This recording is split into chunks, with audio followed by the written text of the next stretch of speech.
Father, I'll begin by asking you to give us your name. And just tell us your full name, Father. I am Jim Reuter of the Society of Jesus. Arthur Francis Bill Kreutz. Edmundo Martinez. Francis X. Clark, John Krebs, Luigi Moigi, Arthur Andrew Bauer, Miguel Anselmo Bernat. My name is Honesto. My middle name is Chavez. And last name Pagana. I'm Roque Angel Ferrios Iglesias.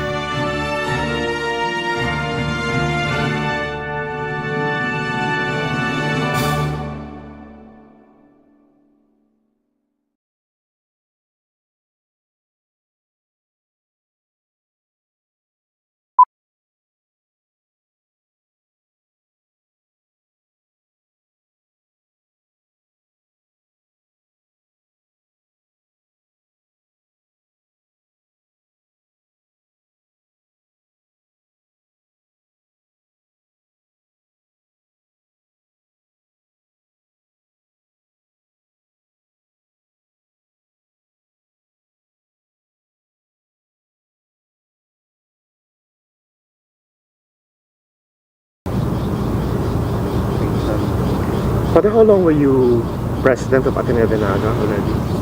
I've been president for the past 9 years. 9 years. I'm into my 10th year as And president. prior to that, your specialization is history.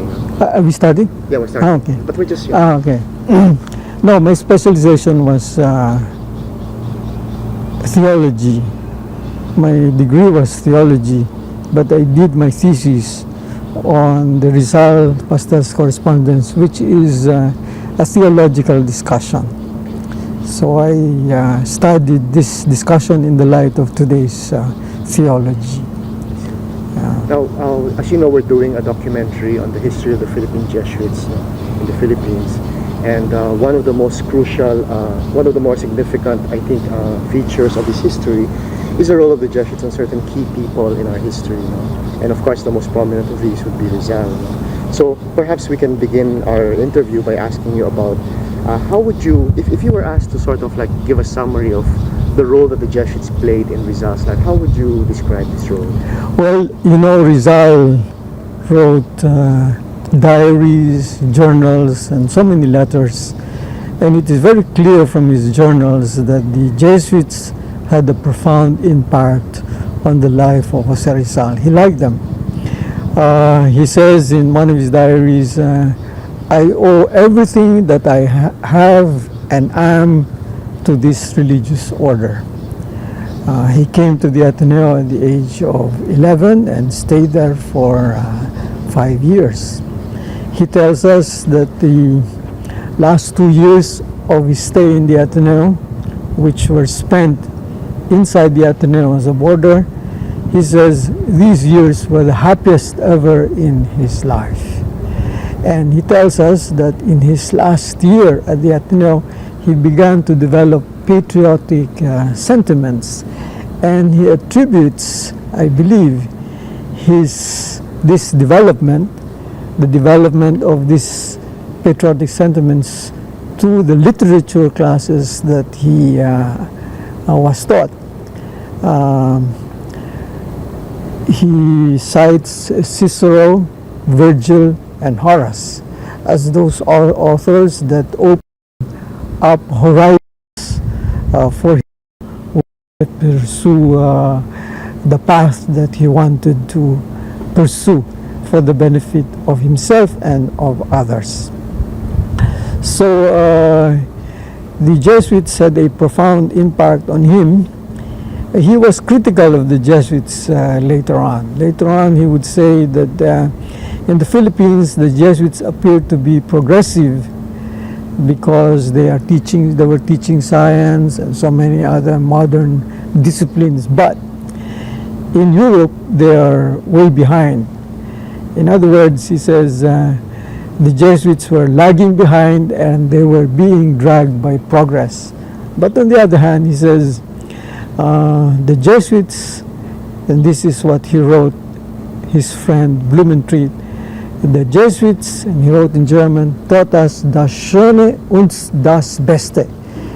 The Jesuits taught us the beautiful and what was best. This shows you that Rizal really had a high estimation of his Jesuit mentors, as well as a high estimation of the curriculum at the Ateneo de Manila at that time. Father, what about the friendship that he enjoyed with some of the Jesuits? What do you think? Well, his best friend was Father Francisco Paula de Sanchez, who was his literature professor at the Ateneo de Manila.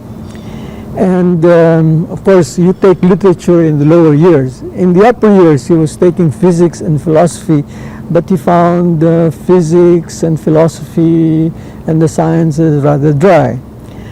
But in spite of the fact that he was taking philosophy and the sciences, he was going in his free time to Father Sanchez to be tutored on how to write.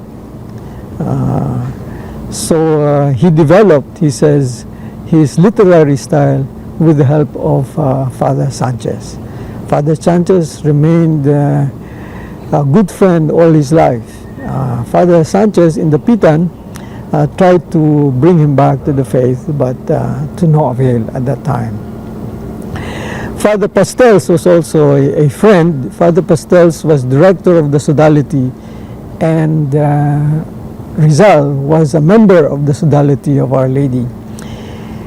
It seems that Pastels was some sort of a spiritual director, perhaps even a confessor. And later on, when Rizal went to the Pitan, Pastels wrote him a series of letters to bring him back to the faith, but again, at that time, to no avail. The stance of Rizal against the other religious and how this compares with his stance towards the Jesuits. So, Father, especially in the last film made by Marutia Sabaya, the critique that Rizal makes of the religious, especially the Dominicans and the friars in general, were very strong. Would you say that the Jesuits were included in this critique? No, the Jesuits were not included in Rizal's criticism of the friars. For one thing, the Jesuits were in a very peculiar situation. They were away from the country for about 91 years. They came back in 1859. Sorry, Father, can we repeat that? How long were the Jesuits away? The Jesuits were expelled from the Philippines in 1768. They returned after 91 years in 1859. Therefore, first, they had no properties. They had no landed estates like the other friars, because all their properties were confiscated in 1768. Second, they were assigned to parishes in Mindanao, and they had no parishes in Manila. Therefore, they were not in conflict with the secular priests, and they had no landed estates, which posed a problem in the last century. The friars were being accused of mismanagement, of acquiring lands that were not really their own, of unjust practices. The Jesuits had no land. Therefore, they were exempted from this particular problem. And those two, namely the friar lands and the secularization of the parishes, were the causes of the Philippine Revolution. And thirdly, the Jesuits' main apostolate in Manila was education. They had two institutions, the Ateneo de Manila, the Ateneo Municipal de Manila, municipal because it was subsidized by the municipality of Manila, and the other one is the Escuela Normal de Maestros, a normal school training teachers. Then they had another apostolate, the Observatorio de Manila, or the Manila Observatory, which did meteorological research and weather forecasting. Therefore, the Jesuits dealt with young people, the growing middle class, and it is usually from this growing middle class that you would have reformists and revolutionaries.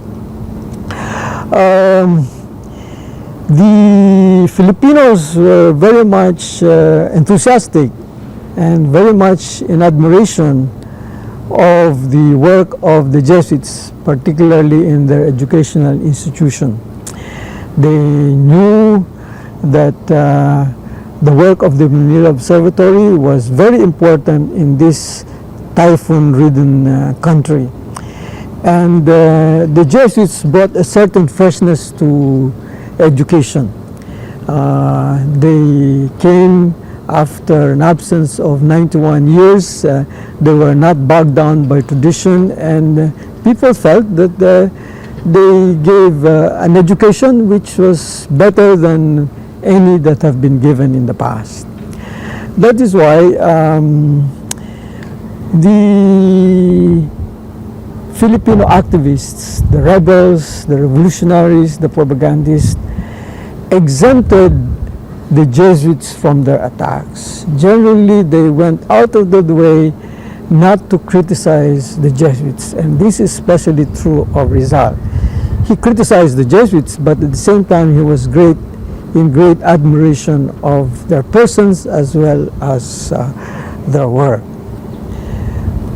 So, Father, as I said earlier, perhaps you can tell us a little bit more about the attempts of the Jesuits in trying to ask Rizal to sort of dilute what his critique of the church. Well, first of all, the Jesuits really differed from the other religious orders in their reaction to Jose Rizal.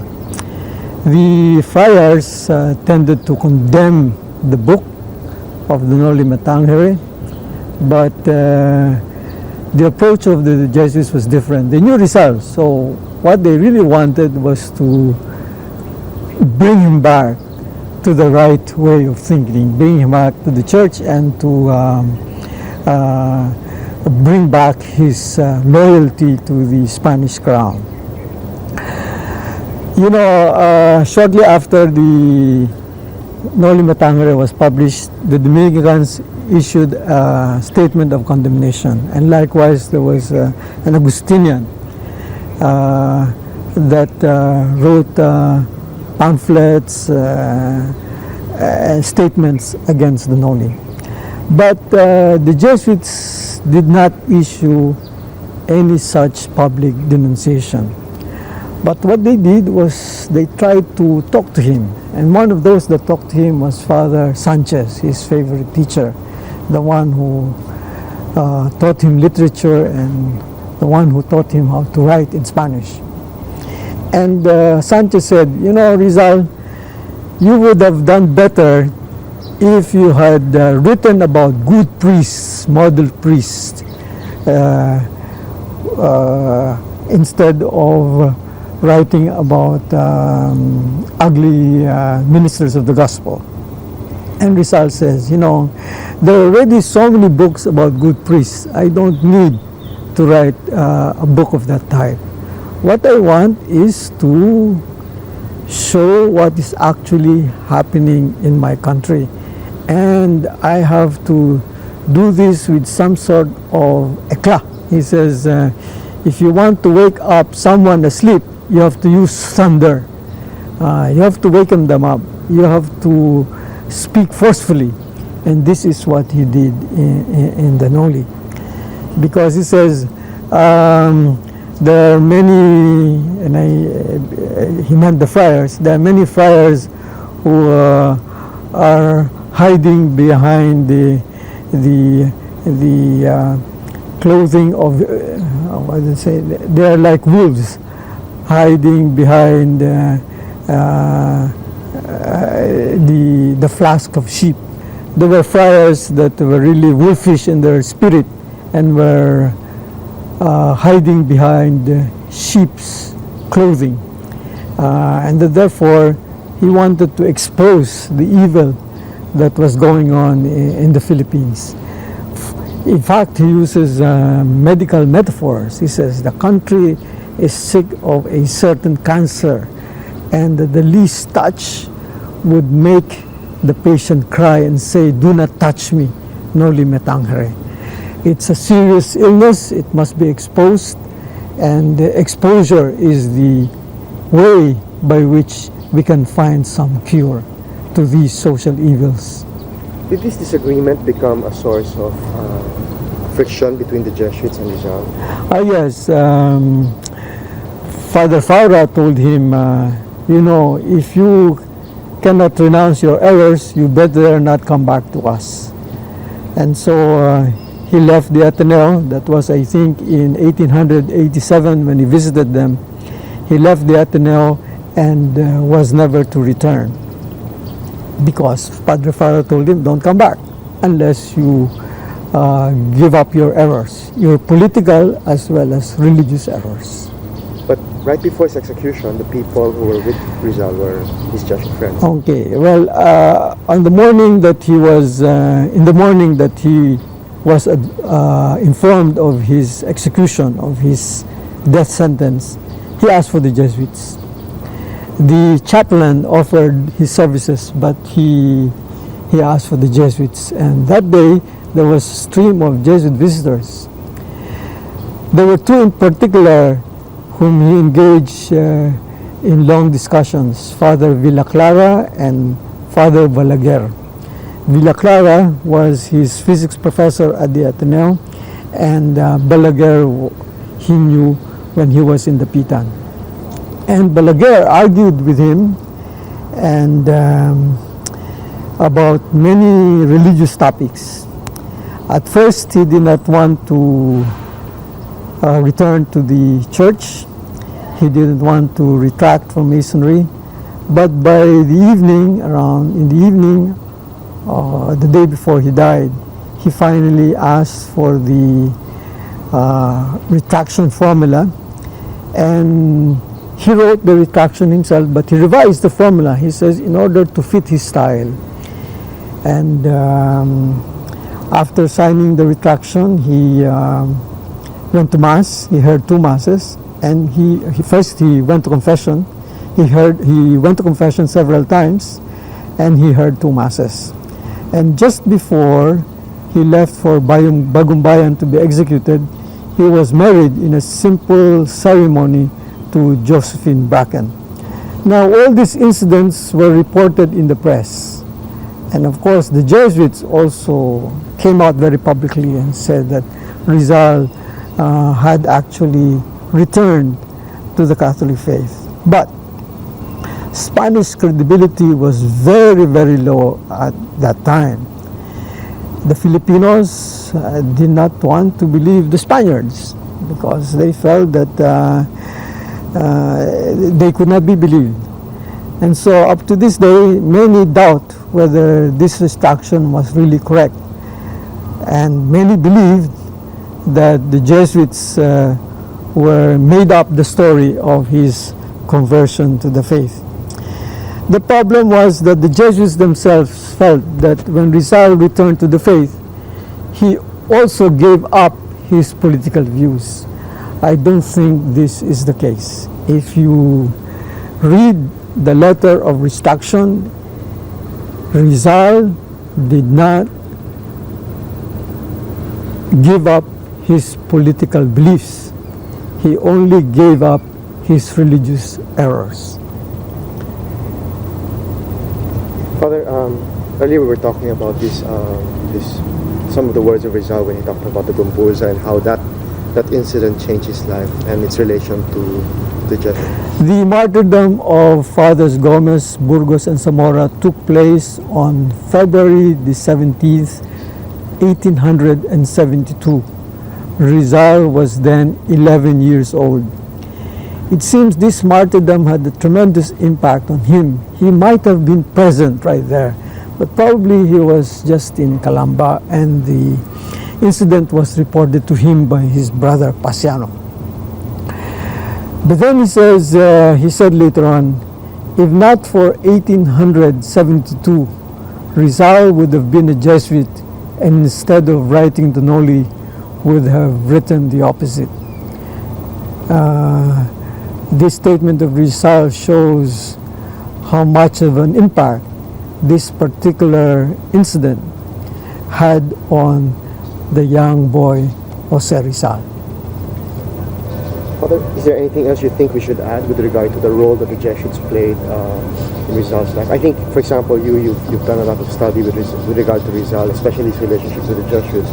Personally, how do you feel about what you learned as far as his relationship with the Jesuits is concerned? Well, the Jesuits, as I said, the Jesuits reacted to Rizal differently from the friars, but they reacted principally as Spaniards. And insofar as they reacted to him as Spaniards, I think they fell short of the role as priest of a universal religion, the Catholic religion. Rizal himself said, the problem with the Jesuits is that they did not teach us love of country because they were Spaniards. One big criticism that Rizal had of the Jesuits was that they did not teach the students love of country. They could not, because they were Spaniards. For the Spaniards, the country was Spain. For the Filipinos, it was the Philippines. The Jesuits reacted to Rizal really basically as Spaniards, and I think that should be our criticism of the Jesuits. They did not act as ministers of a Catholic religion, a religion that was universal. They did not teach the Filipinos how to develop a national consciousness. They certainly were against any form of independence. They were against some forms of reform, and they were against any form of separation or independence from Spain. The problem was that the Jesuits at the time were caught within a very conservative theology, and also they were caught within the structure and the strictures of the Patronato Real. The Jesuits, as well as all the religious orders, were being funded by the state, and therefore they were servants of the state. And to a certain degree, they were also less servants of the gospel. Whenever they pushed for aims and ends which were very peculiarly Spanish, specifically the prolongation of Spanish colonialism in the Philippines. So, Father, looking at the role that the Jesuits played in Rizal's life and how they responded to him, especially with regard to his writings, what do you think are some of the other lessons that can be learned aside from what you've mentioned already? Well, around the time that the Noli Me Tangere was published, Leo XIII issued an encyclical affirming the rights of peoples to self-determination. The Jesuits at the time, and not only the Jesuits, but the friars and the rest of the institution of the church, did not take this statement seriously or felt that this does not apply to the Filipino people.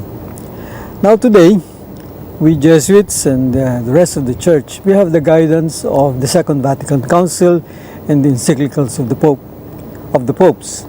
And also we Jesuits have the 34th General Congregation. The church has been telling us that we should promote peace, solidarity with the poor, justice, and so on and so forth. And the 32nd General Congregation says that we should promote inculturation or service of the faith, justice, and interreligious dialogue. I think we Jesuits today should take the encyclicals of the Pope, Vatican II, and of course our 34th General Congregation very seriously, so that we can avoid the mistakes of the past. And I believe we are trying our best to respond to the call of the Church to adapt to the modern world.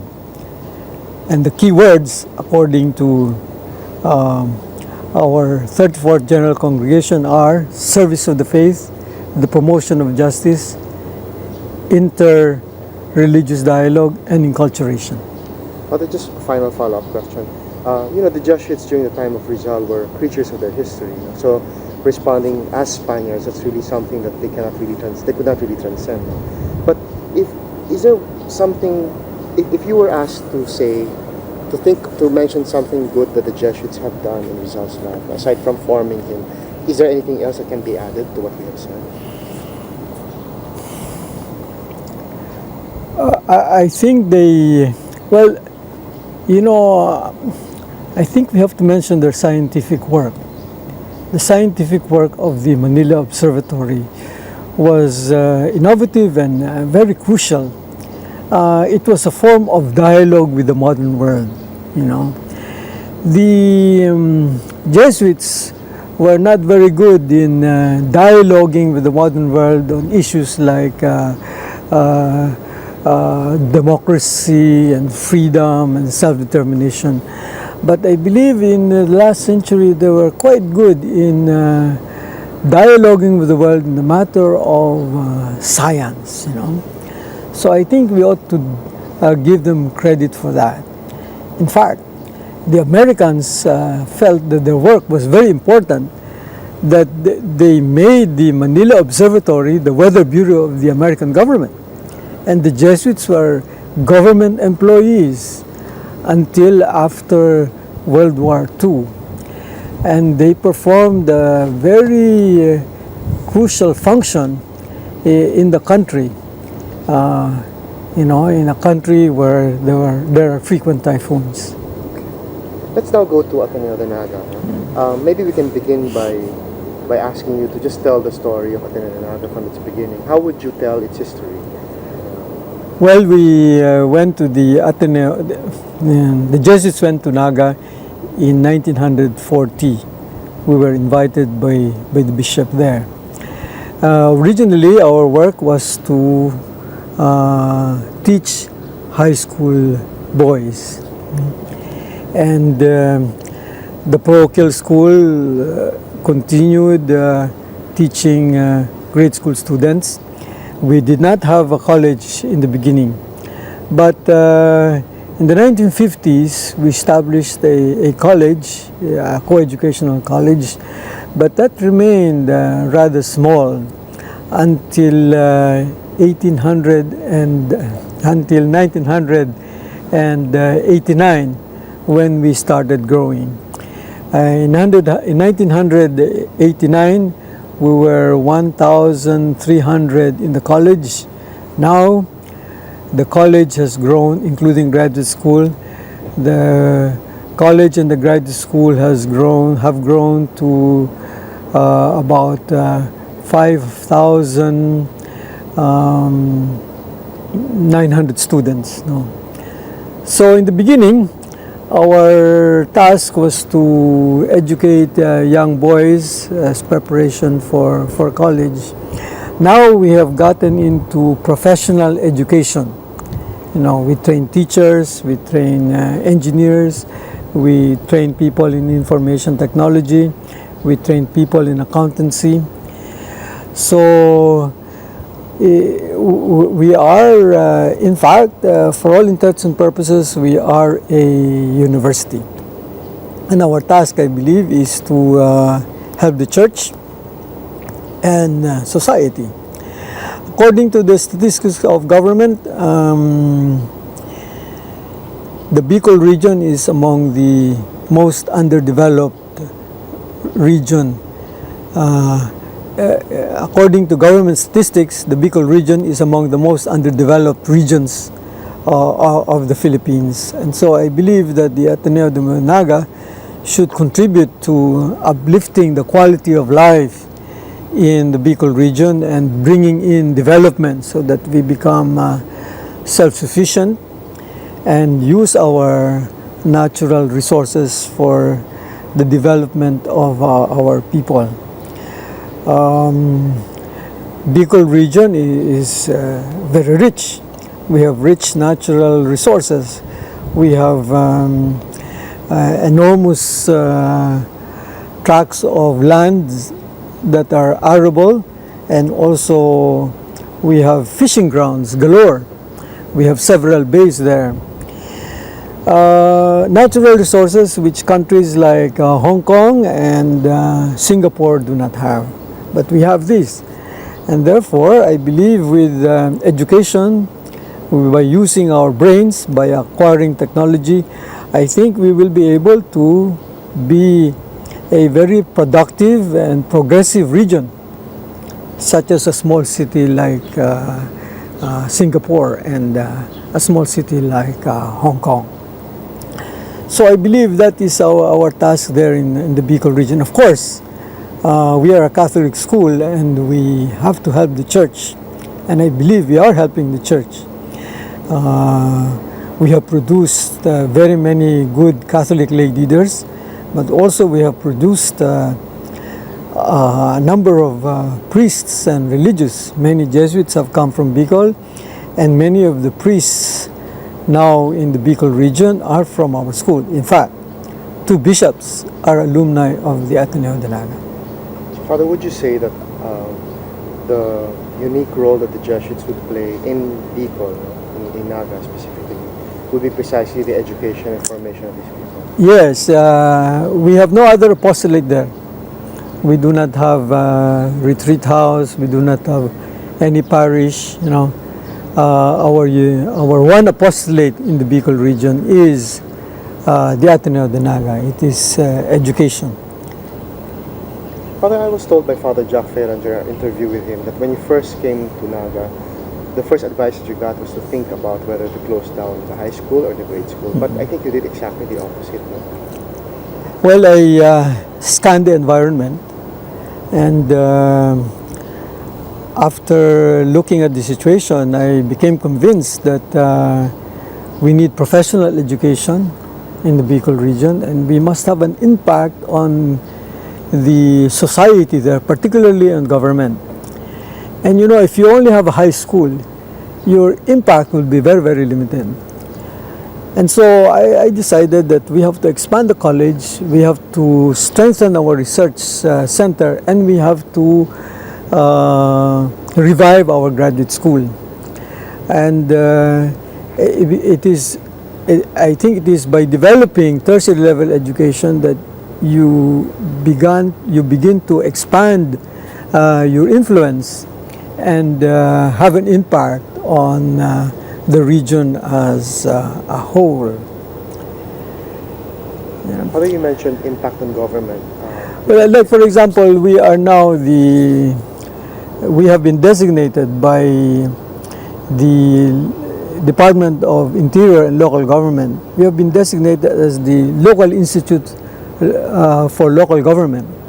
In other words, we give seminars and workshops for government officials like barangay captains, the kagawads, and mayors. No? We do a lot of research for the city government, for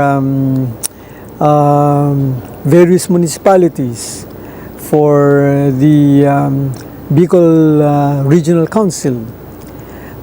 We are able to do this because we have a research center which was founded by Father Lynch several decades ago. I've also been asked by the Regional Development Council to chair the Bicol Regional Summit, which took place in 1993. I was also asked to chair a provincial economic meeting, and I believe I was asked there because I'm president of an institution of higher education. If I were merely a president of a high school, I don't think I would have the clout and the competence and the support to be able to run such conferences. Do you think it's crucial for the Jesuits in Naga to help out the government, the local government? Yes, I think so, because region is quite neglected. It's been neglected by the national government for a long, long while now. And I think it's about time that the Bicolanos make use of their own resources to develop themselves. I don't think they should be depending so much on the national government. As Dick Gordon was saying, if you only depend on national government, if they had depended on the national government alone, Subic would not be what it is now. They had to work out their own plans and get approval from the Senate.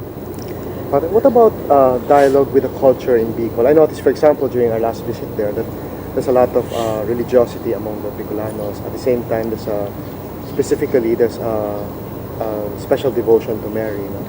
What do the Jesuits play a kind of some role here? I think the role that we play is that of teachers in our school. We have to take popular religiosity into consideration when we teach our theology classes. Popular religiosity is a given in the culture, and you can't change. You can't change society unless you know the culture in Bicol, and the devotion to Our Lady is so much part of that culture. Of course, there are excesses, and I believe we should make our students aware of the dangers of these excesses. I think what we should do is to make sure that our religiosity and our devotional life are based on the Bible and the teachings of the Church. And we should therefore make sure that superstitious elements are expunged from the culture. Let's talk about the Penafrancia. Hopefully, the Bicol region is known for that. The whole everything stops during the feast for 1 week. What do you think is good about this devotion? Well, it brings people together. It gives them a certain identity. All over the world, there are Bicolanos, and they celebrate the feast of Penafrancia in their own way. They would have the pluvial procession in some lake, in some river, whether it be in London or in San Francisco Bay or in the Great Lakes, in the Midwest. So it gives them a sense of identity, and I think it is a reminder to the Bicolanos of their Christianity. Devotion to Our Lady is within the context of total Christianity, and Christ, Mary cannot be understood without Christ. And I think we should look upon this devotion in that light. It's the image of Our Lady is a very emotional symbol for them. You should see the procession. They fight to touch the statue. It's a great symbol. Much more than the flag and much more than any secular culture. I don't think people are grabbing to touch the flag, the Philippine flag. Even the Philippines, we don't say Mabuhay Pilipinas. We don't say Mabuhay Filipinas with the same fervor that the pilgrims say Viva la Virgen, Viva la Virgen. So the devotion to Our Lady strikes a very deep chord in the psyche of the Bicolanos, and that psyche, I think, is very much deeply Christian, has been Christianized by the missionaries over 300-400 years. Well, let's go back a bit in time. You mentioned in our last visit that the Ateneo de Naga played an important role during the Second World War. The Japanese came.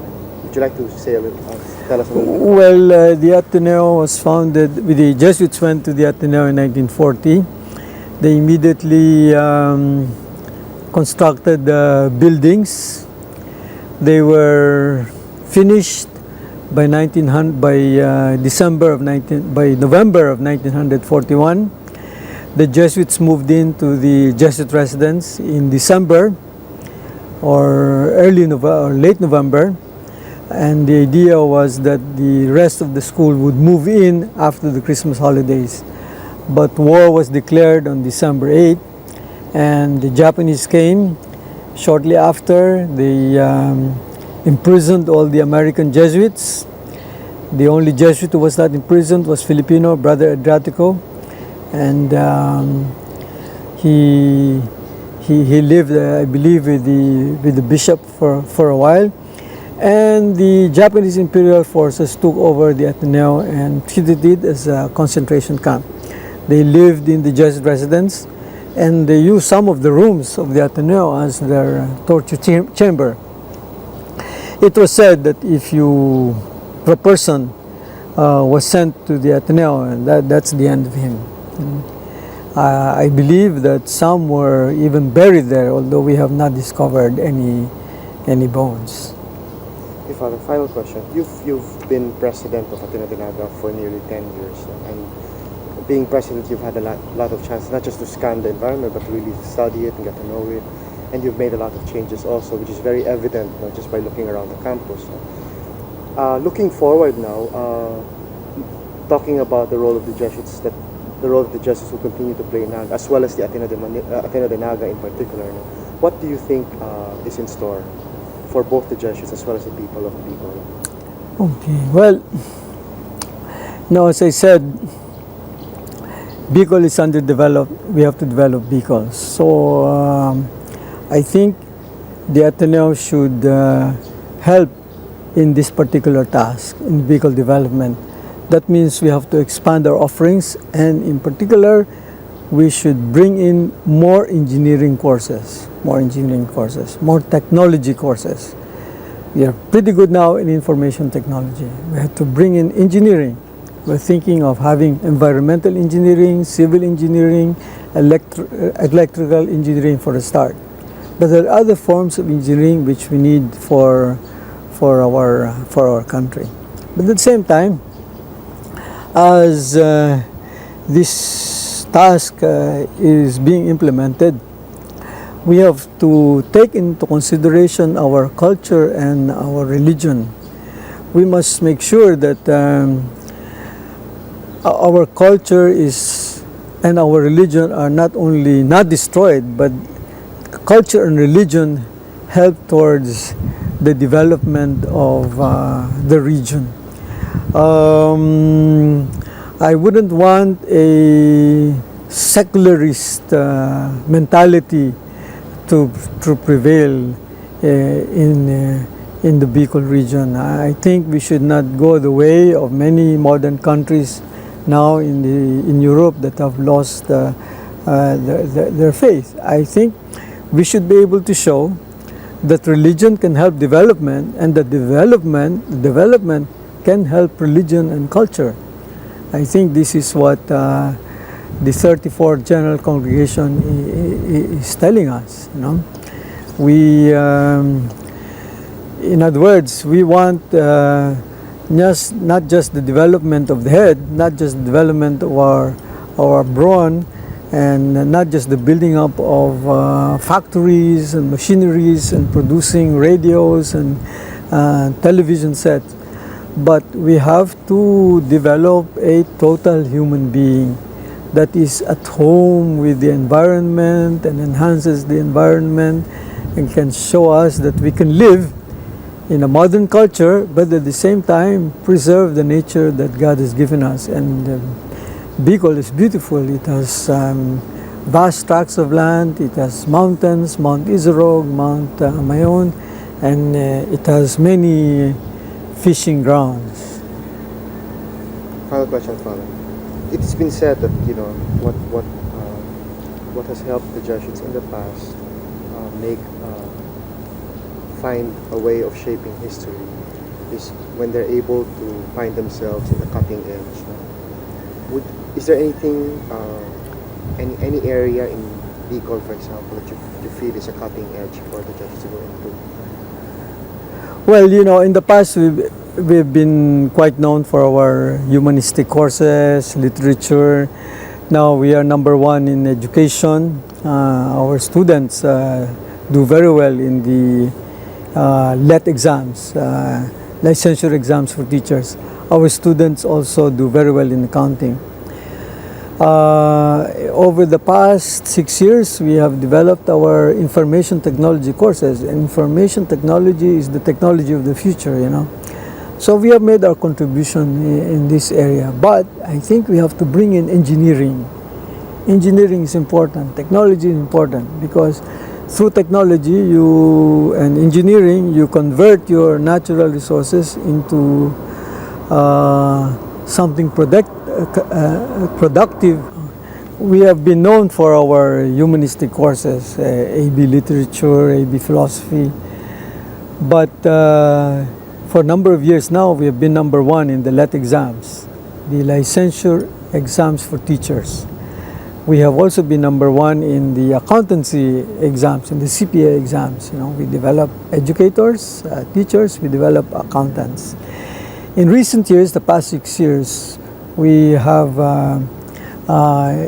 initiated, we have given information technology courses. And our students are doing very well. The enrollment has grown. But there is one area in which we have to move in more vigorously, namely engineering. Engineering and technology are very important because it is through engineering and technology that you convert your natural resources into something productive, into things that would enhance the quality of life in the Bicol area. And I think this is where we can make our contribution. We should run our school in such a way that our students go back to the Bicol region and help develop it. The tendency is for our graduates to go to Manila and even go abroad. We have to tell them that the Bicol region will not move unless they stay and contribute to its development. And I think that is the peculiarly Jesuit contribution to the Bicol region. Very much, Father. Okay. Thank you. Sige. Thank you for all your time. Okay. Being Sige. patient. Okay.